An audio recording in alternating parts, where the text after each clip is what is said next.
আসসালামু আলাইকুম। শামসুল ইসলাম আপনাদের সবাইকে সাদর আমন্ত্রণ জানাচ্ছি আজকের ভিডিও লাইভ আলোচনায়। আমি আগের দিনই প্রিভিউ করেছিলাম India versus Zimbabwe third T20 ম্যাচটা ইন্ডিয়া জিততে যাচ্ছে এবং সেই ম্যাচেই ইন্ডিয়া সিরিজের লিড নেবে 2-1 এগিয়ে যাবে। এটা আমার বলতে পারেন ক্রিকেটীয় বিশ্লেষণ বা পূর্ব ধারণা।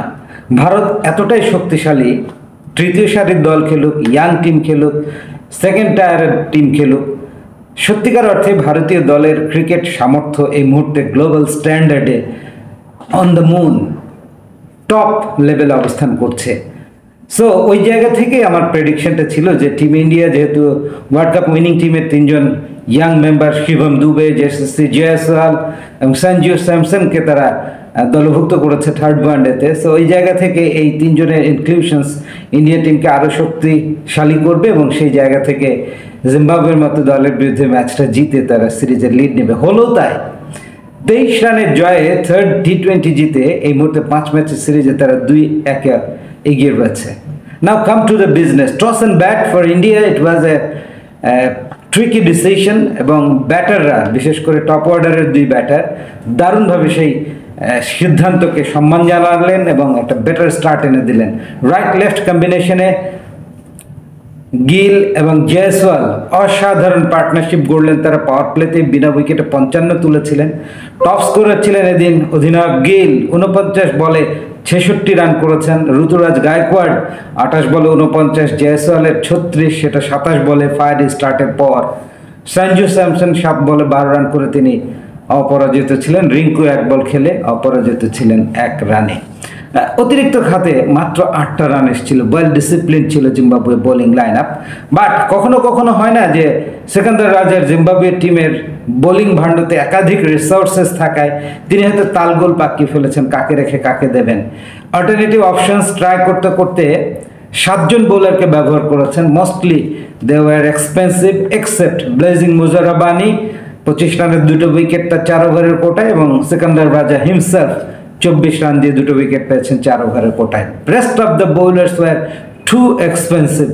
182 রান তোলে 4 উইকেটে টিম ইন্ডিয়ায় এবং আদর্শ একটা টি20 ব্যাটিং করেছে। ইন্ডিয়ার প্রগ্রেসটা দেখেন যে 100 রান চলে এসেছিল 77 বলে, পাওয়ার প্লেতেই 55, পরের 28 বলে তারা 50 রান করে এবং 150 রানে এগিয়ে যায় এবং শেষ 15 বলে 32 রান এসছে। অর্থাৎ অলমোস্ট বলে বলে 2 রান করে নিয়েছে শেষ ভাগে তারা। 43 বলে 82 রান এসছে, শেষ 82 রান। সো এইভাবে একটা আইডিয়াল টি20 ইনিংস খেলেছে Indian batting line up. So জিম্বাবুয়ের সামনে 183 এই ইন্ডিয়ান বোলিং অ্যাটাকের বিরুদ্ধে কঠিন, তবে অসম্ভব ছিল না। কিন্তু শুরুটা দেখুন, 39 রানেই যখন জিম্বাবুয়ে দলের 5-5জন টপ অর্ডারের ব্যাটার আউট হয়ে যায়, তখন আসলে ওই দলটার কাছে আর কি অবশিষ্ট থাকে। পরাজয়ের ব্যবধান কমিয়েছে জিম্বাবুয়ে। 20 ওভার ব্যাট করেছে, 6 উইকেট হারিয়ে 159 রান করেছে তারা এবং পরাজিত হয়েছে মাত্র 23 রানে। এটাকে কি আপনি কম্পিটিটিভ ম্যাচ বলবেন? বলার সুযোগ নেই। Indian bowlers war really excellent. তবে হ্যাঁ, 5th বোলারের জায়গাটা ইন্ডিয়া টিমে এখনও ঘাটতি কমতি আছে। 5th বোলিং অপশনে ছিল অভিষেক শর্মা 2 ওভারে 23 রান, শিবম দুবে 2 ওভারে 27 রান। এই দুজন মিলে 4 ওভারে 50 রান দিয়েছে পঞ্চম bowler. Rest of the bowler, 2জন পেসার খলিল 4 ওভারে মাত্র 15 রান, 1টা উইকেট। আবেশ খান একটু ব্যয়বহুল হলেও 2টো মূল্যবান উইকেট নিয়েছেন, শুরুতেই ধাক্কা দিয়েছেন। 39 রানে তিনি 2টো উইকেট পেয়েছেন। তবে রবি বিষ্ণয় এদিন বেশ এক্সপেন্সিভ ছিলেন, 37 রান দিয়ে উইকেট শূন্য। ওয়াশিংটন সুন্দর ম্যাচ সেরার পুরস্কার ছিনিয়ে নিয়েছেন, তিনি মাত্র 15 রান দিয়ে 3-3টা উইকেট তুলে আসলে কোমর ভেঙে দিয়েছে জিম্বাবুয়ে দলের। জিম্বাবুয়ে দলের পক্ষে ডিয়ান মায়ার্স 65 রান করে অপরাজিত ছিলেন 49 বল থেকে। মাদানদের 37 কিংবা সিকান্দার রাজার 16 বলে 15। এগুলোই ছিল উল্লেখযোগ্য স্কোর। চেজ করতে গিয়ে, বড় টার্গেট তাড়া করতে গিয়ে একেবারে খেই হারিয়ে ফেলেছিল জিম্বাবুয়ে দল।